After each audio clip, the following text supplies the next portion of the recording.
Yeah, that's all right. That's wrong. Yeah, I understand what you're saying. It's fine the way it is, I think. But I just think the title, just like I said, just yeah. If I'm holding a title, I'm next. If I'm a WWE champion and I'm up next to the Universal Champion, I'm like, dude, our titles look just alike, except for the color. So, so Right, no. right. Again, I don't. WWE likes to do uniformity, and I can understand certain reasons of it, but I don't. well, it's a corporate idea that you want to But have conformity and be in sync with each other and not have a distinct difference, so you can show that they're all on the same team. But at the same time, it doesn't necessarily have to be that way.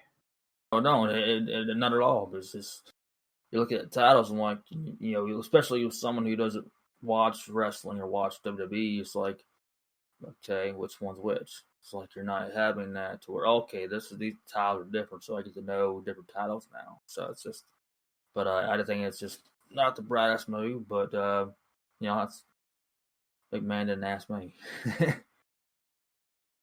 Yeah, yeah. Well, I do think if McMahon gives it to Triple H, we'll see differences there.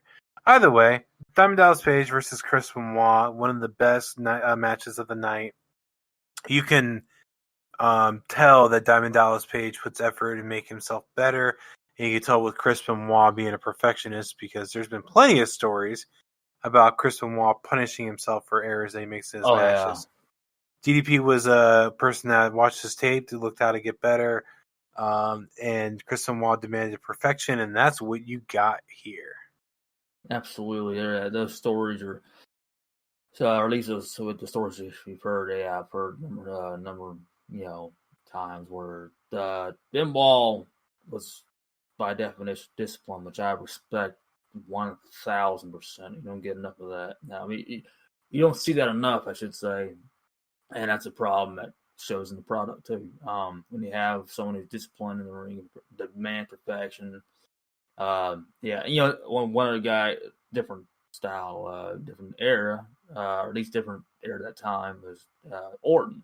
Orton's very strict on being perfect in the ring, and that's just, DDP was obviously, obviously extremely talented and studied the game as well. But Benoit he beat the hell out of himself and needed to do something perfect. So I respect that though too. Mm-hmm. Yep. So would you end up rating this match? Gave it an 8. 8. Yeah, I was right there with you. Again, you get perfection from Diamond Dallas Page and Chris Benoit.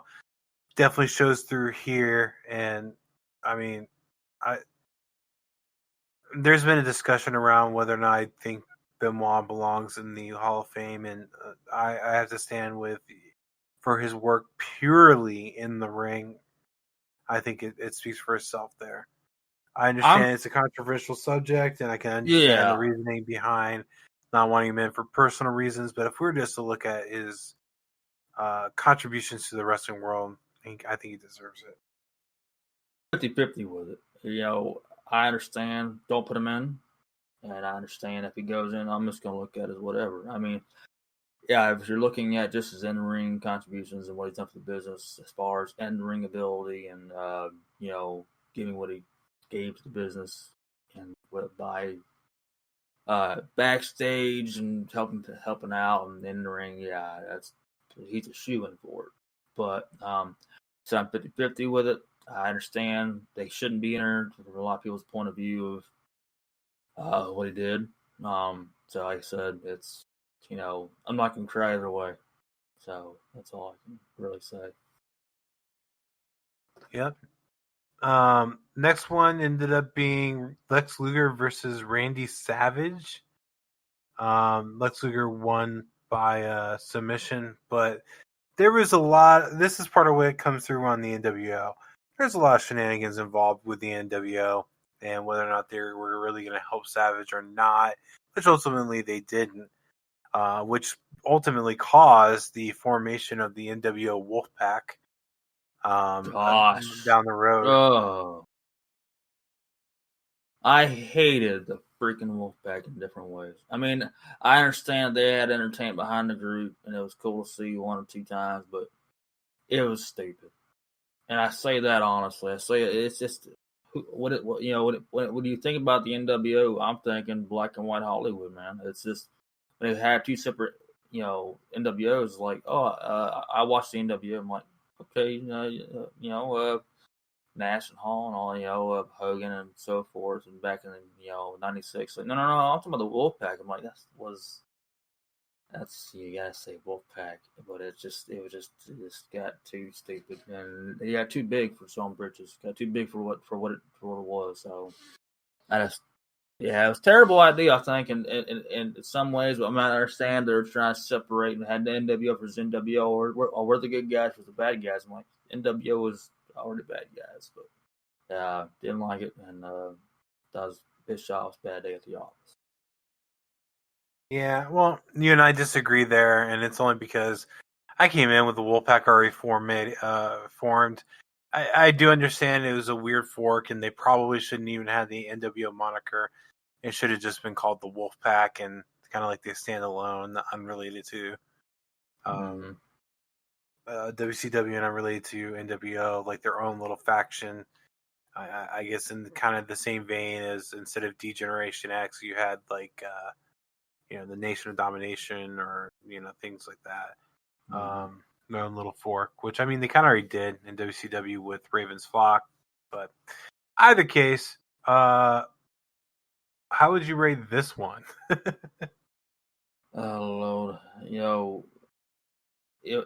I was impressed by Luger's in ring. Honestly, Luger, he had ability.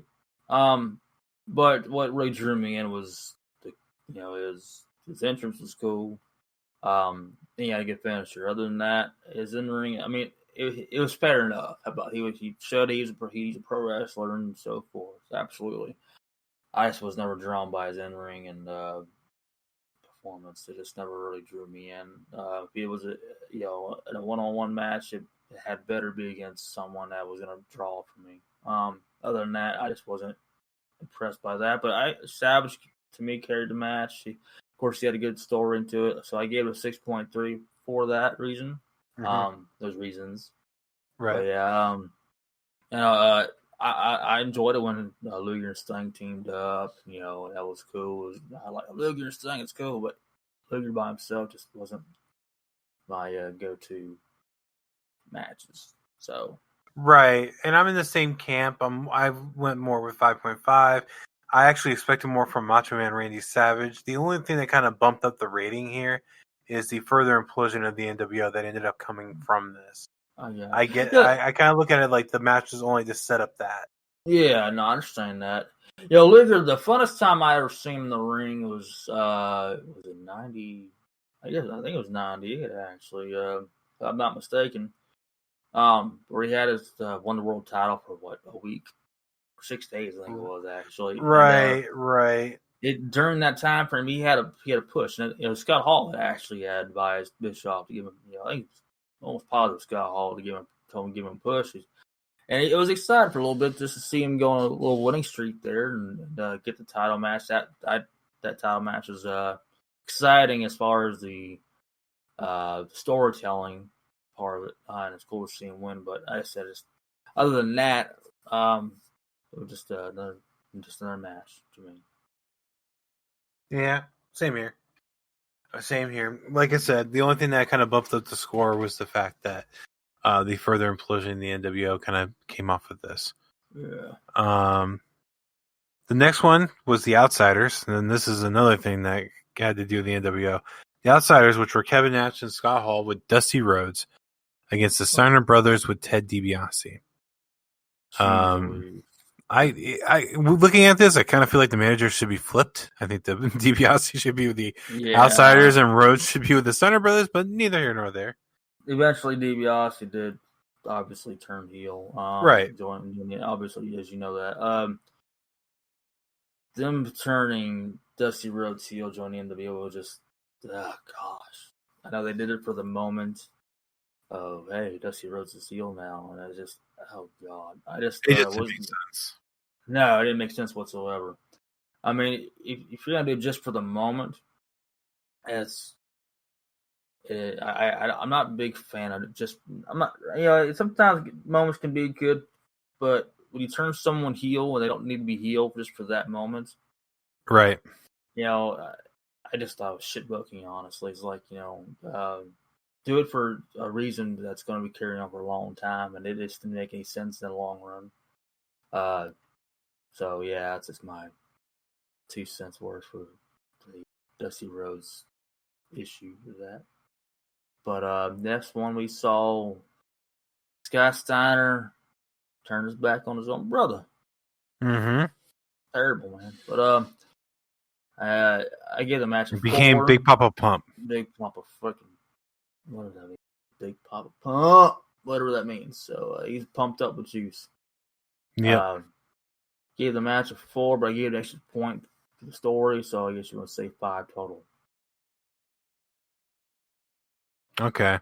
I went with 5, but it's more or less because yes, the match was kind of meh overall.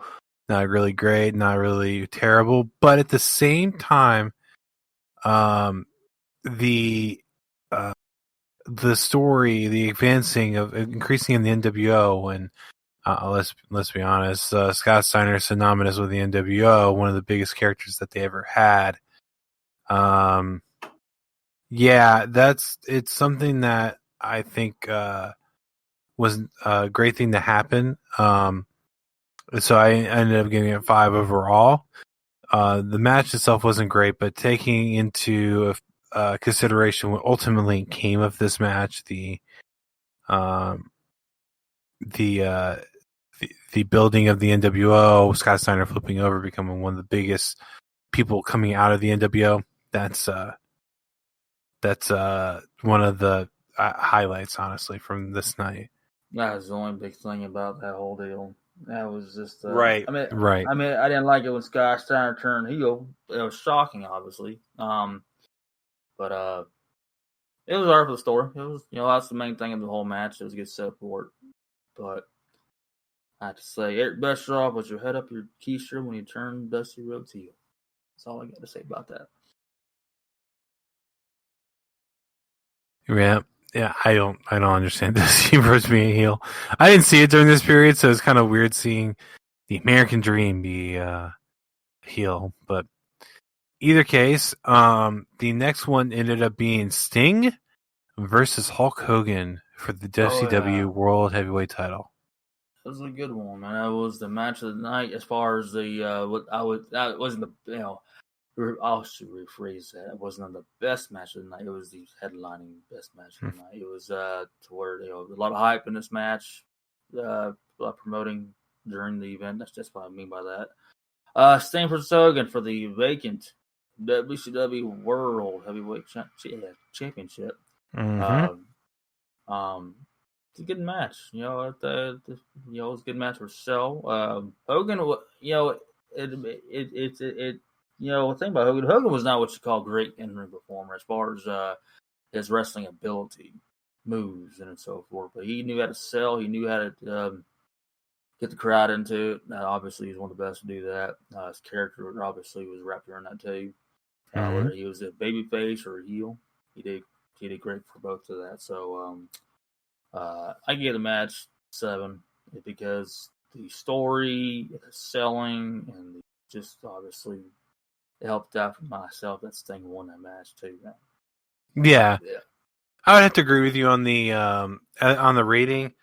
And I think the limitations therein lie is Hulk Hogan's movements, not really on Sting. Sting, I mean, kept going for several years after this and showing they absolutely can hang. So I have to put the blame on. I would really have to put the blame on Hogan for the difficulties that they had in this match. Yeah. But yeah, I would have to say it's a 7, and then this was a huge deal because Sting won the title from Hogan, painted WCW on the back of Hulk Hogan or Hollywood Hogan at this point, and basically brought the brought the WCW title back to WCW, if you will. So Absolutely. this was the big celebration time. And a lot of people